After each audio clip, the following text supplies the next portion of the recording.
Antonio, mientras Donald Trump está en una gira asiática importantísima, porque pasado mañana, de hecho, se va a reunir con Xi Jinping, va a ser su primera reunión con el presidente chino, resolviendo y terminando de definir los detalles del acuerdo comercial más importante del mundo hoy. Se supone que si te reuniese es porque ya está todo cerrado. Esto lo planteó nuestro querido amigo Scott Bessent, que ya estaba muy avanzado, por lo menos, el acuerdo. En ese contexto sigue siguiendo de cerca, por supuesto, la agenda argentina. Y ayer, como acostumbra desde el avión, desde el Air Force One, que es el lugar preferido para responder preguntas de los periodistas, habló del dinero que ganó Estados Unidos con su inversión en el gobierno de Javier Milei. Lo podemos escuchar, Dale. si quieres.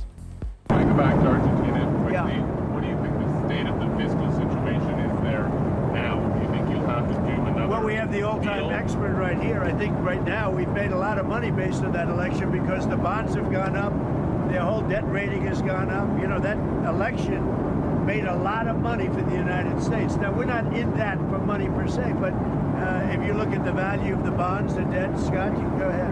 Yeah, I think the great victory in this election, President Milei, I think he is going to expand his coalition, and you know they have some big refinancings next year, but the Argentinian people have spoken. En otra parte de la Sí. entrevista y de la declaración, dice, bueno, la verdad es que fue una sorpresa porque las encuestas daban muy mal. ¿Vos te acordás que Trump había hablado de encuestas que le daban bien a Milei antes? Bueno, claramente lo hablábamos un poco en una lectura que claramente cuando él dijo las encuestas estaba... No tenía ninguna encuesta. No tenía ninguna encuesta. Es Donald Trump característico. Perdón, y una Sí. cosita chiquita. Bessent diciendo va a ampliar su coalición. Sí. Va a ampliar su coalición. Digo, claramente Bessent es el Estados más Unidos estratégico. está pendiente de eso, ¿no? Bien. Quiere decir que por lo que dice Trump, o también mandó frutas que puede ser, no solo operó en el mercado de cambios, No, es que ya compró activos sino que compró bonos. Claro. en su momento, ¿eh? Claro, o no, por eso sea, antes. ganó Pues, todo el rally de ayer. Exacto. Sí, sí, sí. No es que intervino solamente en el mercado cambiario.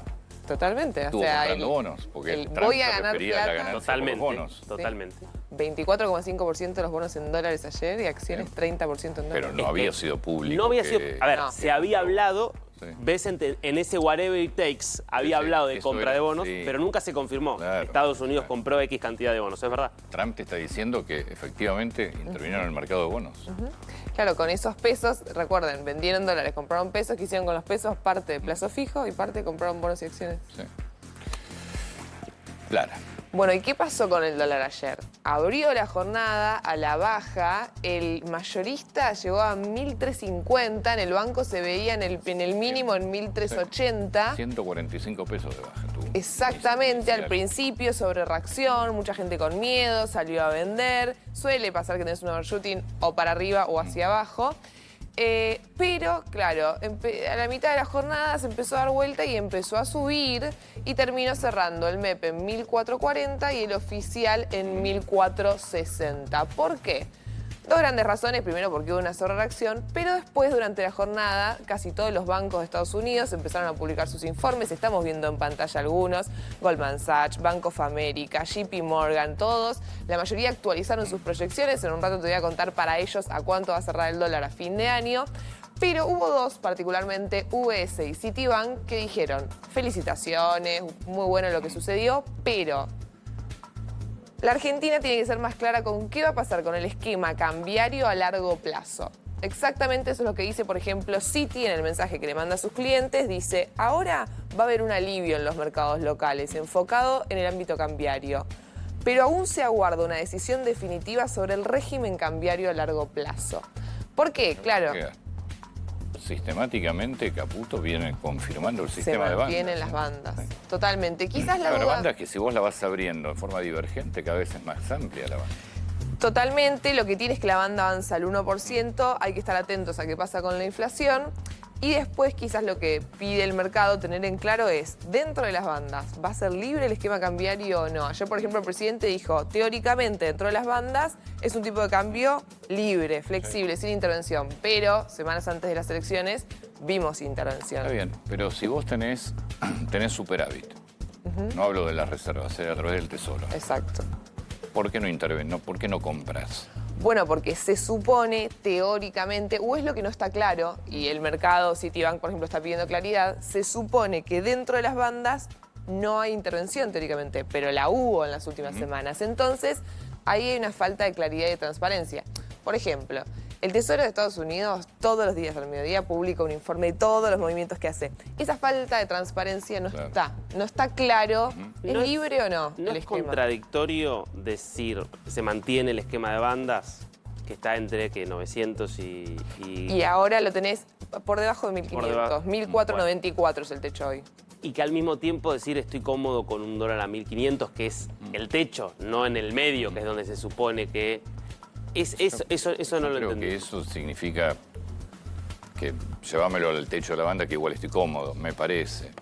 Pasa que pero- es un techo que tenés que vender, obliga al Banco Central a Por vender eso reservas. hay dudas, como que falta transparencia. Hay que ver si en los próximos días hay más claridad. Y un datito más, con esto cierro, si uno mira los instrumentos durante el verano, en enero, en febrero, todavía están calzados por arriba del techo de la banda. Entonces el mercado está muy contento con el resultado electoral, pero está pidiendo más claridad con el esquema cambiario.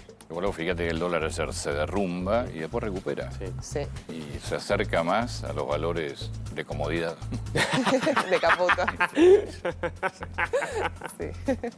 En Europa está creciendo la tensión. Ah, fuerte. pensé que íbamos a ir a España.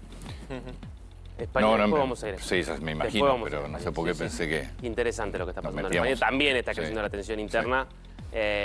Vamos a ver qué pasa en España. Pero no, te voy a llevar a Europa porque está creciendo fuerte la tensión. Vos hablabas ayer de Sí. esta guerra que lleva 3 años y 8 meses entre Rusia y Ucrania. Y en lo que me parece que ha sido claramente un gesto hacia los Estados Unidos, este fin de semana Rusia prueba un misil crucero de propulsión nuclear. El Burevestnik es un misil que, con una propulsión nuclear, lo que es toda una novedad, voló una distancia de 14.000 kilómetros en 15 horas. Es un misil crucero, lo que significa que vuela a baja altura y totalmente guiado, con un motor que está encendido durante toda la trayectoria. Claro, no es un misil con cabeza nuclear, es propulsión Con nuclear. propulsión nuclear, esa es la novedad. Puede o no tener una cabeza Claro, nuclear, desde ya. pero es con propulsión nuclear. ¿Sabes cómo lo llaman algunos entendidos en esto? Es un Chernobyl volador, más o menos. Un Chernobyl volador. Porque lo que se ha planteado, por ejemplo, es que en 2019, en la fabricación y en el testeo de este misil murieron en un accidente nuclear, justamente, 5 científicos rusos. Esto obviamente nunca confirmado por Rusia, esto es dicho desde Occidente, diciendo es un peligro que vos tengas un misil de propulsión Ahora, nuclear. Una ¿se cosa- probó este misil? Sí, sí, sí. Cuando Se probó. impacta, más allá de que no tenga cabeza nuclear o no tenga explosivos, el motor es energía nuclear. El O sea, cuando motor es impacta, energía impacta nuclear. el motor. Exactamente, exactamente. Por eso dicen desde Occidente los críticos de Rusia, esto es una amenaza porque puede generar radiación. Claro. Lo que responde Rusia es que es una radiación que queda muy contenida en el lugar. Que no nos importa. Y que básicamente que no nos importa, por supuesto. Esto Ahora, qué impresionante, ¿no? es, O sea, es una locura. vos disparás un misil de Buenos Aires a un objetivo en los Estados Unidos, Exactamente. desde acá. Pará, y totalmente guiado. Sí, sí, Totalmente por eso, guiado. un o objetivo sea, en Estados Unidos. Puede sortear cualquier tipo o cualquier tipo no, pero buena parte de defensas antiaéreas las podría sortear. Qué locura. Es una cosa impactante, digamos. Y esto, insisto, Rusia dice, esto es una respuesta a todas las provocaciones que vienen de Occidente. Hoy estuvo hablando Sergei Lavrov, que es el canciller de Putin, diciendo, primero, estamos muy preocupados con la decisión que ha tomado Estados Unidos de cambiar tan drásticamente su postura. Recordemos, Rusia sintiendo empezando a sentir el impacto de las sanciones contra Lukoil y Rosneft, Las dos petroleras. las dos petroleras más importantes del país, porque ya hay empresas que hacían negocios con esas petroleras que están empezando a dudar porque no quieren ser sancionadas por el Tesoro estadounidense. Y al mismo tiempo, con la posición de Trump de ahora decir tiene que haber un cese del fuego. Que antes Trump era bueno, planteemos una negociación que suponga un fin de la guerra, pero sin que haya ya mismo un cese del fuego. Ahora Trump poniendo condiciones más duras para para Rusia. Y además, al mismo tiempo, Rusia, que continúa obviamente con sus ataques sobre Ucrania, y que además dice que Europa está planificando enviar tropas en cualquier momento. Hablan de 2.000 soldados o 2.000 hombres que estaría preparando Macron desde Francia para enviar a Rusia. Esto es lo que está diciendo Rusia, por supuesto, pero quiero decir, acá hay un clima bastante cálido porque además en Alaska, cuando se habían reunido Putin y Trump, habían acordado avanzar hacia una desnuclearización, conversar sobre algunos de los grandes acuerdos que firmaron Estados Unidos y Rusia para contener el desarrollo de armas nucleares y de hecho decir, no producimos más y eliminamos algunas de las que ya están producidas. Bueno, esto va totalmente en sentido contrario. España, ahora sí, Antonio. Bueno, yo te diría que es una de las noticias más temidas por el presidente del gobierno, que le preocupa mucho más que las nuevas denuncias de corrupción, si alguno de los sectores que sostienen esa frágil coalición que lo mantiene en el poder se caen. Y efectivamente, Carles Puigdemont, que es el líder independentista catalán, es el líder que el 27 de octubre de 2017 lideró esa insurrección, porque fue un referéndum hecho desobedeciendo abiertamente lo que había utilizado el poder central. Intenta hacer una secesión de forma unilateral, por eso muchos van a la cárcel. Él sigue hoy en el exilio en Bèlgica y anuncia que se va de la coalición de gobierno. Podemos escuchar a Puigdemont. El govern espanyol no tindrà ni podrà recórrer a la majoria de la investidura. No tindrà pressupostos, no tindrà capacitat per governar. Podrà ocupar poltrones, però no podrà governar. Podrà tenir poder, però no podrà tenir el govern, no podrà exercir el govern. Crec que el Partit Socialista ha de reflexionar i ha de respondre davant de la ciutadania, ells han de respondre davant de la ciutadania, de quina manera pensen continuar, de quina manera pensen governar el país. ¿Qué es lo que está estableciendo Puigdemont? Que primero, hay que decirlo, él dice, el gobierno de Sánchez incumplió el compromiso por el cual nosotros lo llevamos al poder, a pesar de que Sánchez, recordemos, había perdido la elección. Había sacado menos votos que el Partido Popular. Y termina siendo una alianza con una persona que está prófuga de la justicia. Prófuga de la justicia. Sigue prófugo de la justicia, Puigdemont. Esa alianza es la que le permite llegar a la mayoría, a pesar de tener menos escaños de los que tenía el Partido Popular. Bueno, Sánchez hace un montón de concesiones a los independentistas. La más importante, una amnistía. Una amnistía que para muchos es inconstitucional, pero que de hecho se aplicó, que la pudieron aplicar contra muchos cargos porque habían vulnerado muchos artículos de la Constitución. Uno de ellos, por los que no se está pudiendo aplicar la amnistía, es corrupción. Porque dicen los juristas españoles, acá ustedes organizaron un referéndum gastando dinero público en algo que era un hecho ilegal, absolutamente ilegal. Entonces, eso es un hecho de malversación de fondos públicos, por lo cual es un delito de corrupción y no hay amnistía posible para eso. Es uno de los problemas que tiene, por los cuales no puede volver a España. Otros sí han sido amnistiados por otros delitos menores. Ha hecho otras concesiones presupuestarias, pero lo que pasa es que como estos son maximalistas, quieren más. Y Sánchez está encontrando sus límites porque tiene también la presión de los otros elementos de su coalición por el hecho de si le da demasiado, que terminen cayendo. Importante esto. Puigdemont lo que dice es, nos vamos del gobierno, no vamos a hacer caer el gobierno por ahora. Es decir, no vamos a votar nada de lo que proponga el gobierno, pero tampoco nos sumaríamos por ahora a una moción de censura. Es decir, lo dejan a Sánchez en una situación donde no va a tener capacidad de hacer, pero por ahora va a poder sobrevivir en una situación bastante vulnerable. Una faceta de Dani Alves, ahora el hombre, la superestrella del fútbol mundial, es pastor evangélico en una iglesia de Girona, está allí en Cataluña, cerca de Barcelona. No nos olvidemos de la situación de Dani Alves. ¿Es sobreseído al final? Sí, fue sobreseído. Primero fue condenado. Primero fue condenado a 4 años de prisión por una agresión sexual, de los cuales él ya había pasado 14 meses en prisión preventiva, pero después la justicia española encontró vacíos, imprecisiones, inconsistencias y contradicciones en el caso, y por eso Dani Alves, después de 14 meses, fue liberado. Sí, y fue sobreseído en la causa por agresión sexual, recuérdenlo, 31 de diciembre del 2022, en un baño de una disco en España, en Barcelona. Él dice que tuvo relaciones sexuales consentidas en el baño con una chica, una modelo que estaba allí. En contraposición, esta modelo lo denuncia por agresión sexual. Él estaba casado. Y finalmente, bueno, esto fue en 31 de diciembre, en marzo preventivamente se va a prisión, donde pasa 14 meses, espera el juicio en prisión, es condenado a 4 años, sin embargo después sobreseído por la justicia española justamente por encontrar básicamente inconsistencias en la declaración de esta chica que él lo había acusado de agresión sexual. Él, además, estaba en ese momento casado con Joana Sanz.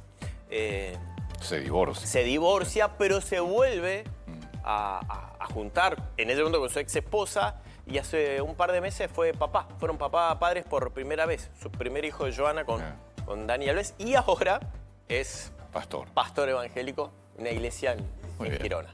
Seguimos. Si es un proyecto de transmisiones virtuales, básicamente se va a poner a streamear y dijo que lo va a hacer todos los días, que va a tener contacto directo con el público, y esto es algo disruptivo, es un anuncio disruptivo porque es un Justin Bieber que hace tiempo que se mantiene medio que pide privacidad, se enoja con los paparazzis y no tiene tanto contacto con la gente. Incluso muchos se preocupan por si volvió a caer en las adicciones a la droga, en cómo está. Cada vez que se lo ve de manera pública, todo el mundo empieza a opinar sobre cómo está el cantante. Agotador, ¿eh? Agotador.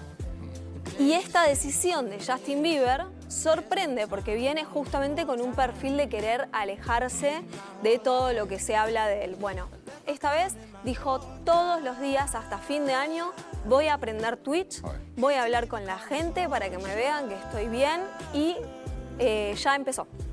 Ya empezó, mostró algunas actividades con sus amigos, como jugar al baloncesto. Muy bien. Históricamente, Bieber se destacó por ser un buen jugador de básquet. Muy bueno. Yo digo baloncesto, pero Un buen jugador de básquet. al básquet y... Sí, norteamericano, básquet. Porque él... Distintos públicos latinoamericanos. Claro. Pero no se le dice baloncesto. Sí, acá hacemos básquet. No, Él ya puso sé, en la pero- descripción el baloncesto. Claro, pero no juega Me bien. quedo. Pero está bien. Pero ¿es el mismo juego? Sí, claro, sí, claro. sí, Sí, sí, totalmente. El básquet. Sí, sí, sí. No, no es exactamente Sí, el sí, mismo sí. juego. El mismo, No, yo he conocido el mismo deporte. gente del básquet que le dice baloncesto. Sí. Gente del básquet Y, a Y también dijo- que le dice baloncesto. en general... Baloncesto bol, que es otro Claro, deporte. es otro deporte, Eso sí. pero a lo sumo lo que es raro es, uno dice una pelota, no, es un balón, Claro. es un balón, o sea, es lo único que... ¿Cuál es la diferencia? Es lo mismo, nada más que el término es distinto. Formalmente es más- básquetbol, ¿no? Es Claro. básquetbol. Básquetbol también acá, castellanizado. Exactamente, desde que James Naismith creó ese deporte. También puso que jugó al Sí, billar. bla, bla, bla. Claro, me gusta. No, pero el billar sí, un juego. Sí, bueno, Claro. pero digo, son más terminologías. Bueno, así que Justin Bieber mostrando su intimidad por primera vez con sus seguidores. Vamos a ver la nueva faceta de Dani Alves. Ahora el hombre, esta superestrella del fútbol mundial, es Y lo que hay que tener fe, pastor evangélico en una iglesia de Girona, está allí en Cataluña, cerca de Barcelona. No nos olvidemos de la situación de Dani Alves. ¿Es sobreseído al final? Sí, fue sobreseído. Primero Primero fue condenado. Primero fue condenado a 4 años de prisión por una agresión sexual, de los cuales él ya había pasado 14 meses en prisión preventiva, pero después la justicia española encontró vacíos, imprecisiones, inconsistencias y contradicciones en el caso, Y por eso Dani Alves, después de 14 meses, fue liberado, ¿sí? Y fue sobreseído en la causa por agresión sexual. Recuérdenlo, 31 de diciembre del 2022, en un baño de una disco en España, en Barcelona. Él dice que tuvo relaciones sexuales consentidas en el baño con una chica, una modelo que estaba allí. En contraposición, esta modelo lo denuncia por agresión sexual. Él estaba casado y finalmente, bueno, esto fue en 31 de diciembre, en marzo preventivamente se va a prisión, donde pasa 14 meses, espera el juicio en prisión, es condenado a 4 años, sin embargo después sobreseído por la justicia española justamente por encontrar básicamente inconsistencias en la declaración de esta chica que él lo había acusado de agresión sexual. Él además estaba en ese momento casado con Joana Sanz. Se divorcia. Se divorcia, pero se vuelve a juntar en ese momento con su ex esposa y hace un par de meses fue papá. Fueron padres por primera vez. Su primer hijo de Joana con Dani Alves y ahora es pastor evangélico en una iglesia en Girona. ¿Seguimos en España? Seguimos en España, ahora sí, Antonio. Bueno, yo te diría que es una de las noticias más temidas por el presidente del gobierno, que le preocupa mucho más que las nuevas denuncias de corrupción, si alguno de los sectores que sostienen esa frágil coalición que lo mantiene en el poder se caen. Y efectivamente, Carles Puigdemont, que es el líder independentista catalán, es el líder que el 27 de octubre de 2017 lideró esa insurrección, porque fue un referéndum hecho desobedeciendo abiertamente lo que había utilizado el poder central. Intenta hacer una secesión de forma unilateral, por eso muchos van a la cárcel. Él sigue hoy en el exilio en Bélgica y anuncia que se va de la coalición de gobierno. Podemos escuchar a Puigdemont.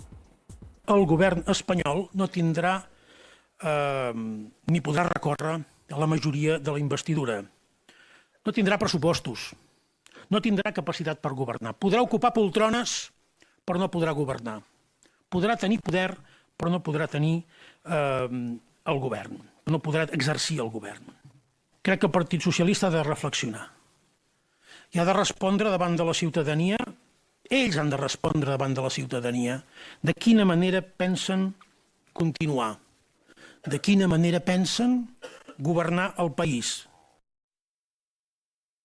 ¿Qué es lo que está estableciendo Puigdemont? Que primero, hay que decirlo, él dice el gobierno de Sánchez incumplió el compromiso por el cual nosotros lo llevamos al poder, a pesar de que Sánchez, recordemos, había perdido la elección. Había sacado menos votos que el Partido Popular. Y termina siendo una alianza con una persona que está prófuga de la justicia. Prófuga de la justicia. Sigue prófugo de la justicia, Puigdemont. Esa alianza es la que le permite llegar a la mayoría, a pesar de tener menos escaños de los que tenía el Partido Popular. Bueno, Sánchez hace un montón de concesiones a los independentistas. La más importante, una amnistía. Una amnistía que para muchos es inconstitucional, pero que de hecho se aplicó, que la pudieron aplicar contra muchos cargos porque habían vulnerado muchos artículos de la Constitución. Uno de ellos, por los que no se está pudiendo aplicar la amnistía, es corrupción. Porque dicen los juristas españoles, acá ustedes organizaron un referéndum gastando dinero público en algo que era un hecho ilegal, absolutamente ilegal. Entonces, eso es un hecho de malversación de fondos públicos, por lo cual es un delito de corrupción y no hay amnistía posible para eso. Es uno de los problemas que tiene, por lo cual no puede volver a España. Otros sí han sido amnistiados por otros delitos menores. Ha hecho otras concesiones presupuestarias, pero lo que pasa es que como estos son maximalistas, quieren más. Y Sánchez está encontrando sus límites porque tiene también la presión de los otros elementos de su coalición por el hecho de si le da demasiado, que terminen cayendo. Importante esto. Puigdemont lo que dice es, nos vamos del gobierno, no vamos a hacer caer el gobierno por ahora.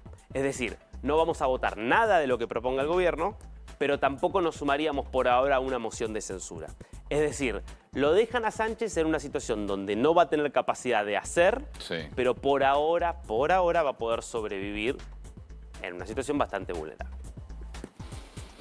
¿Nos vamos a la calle?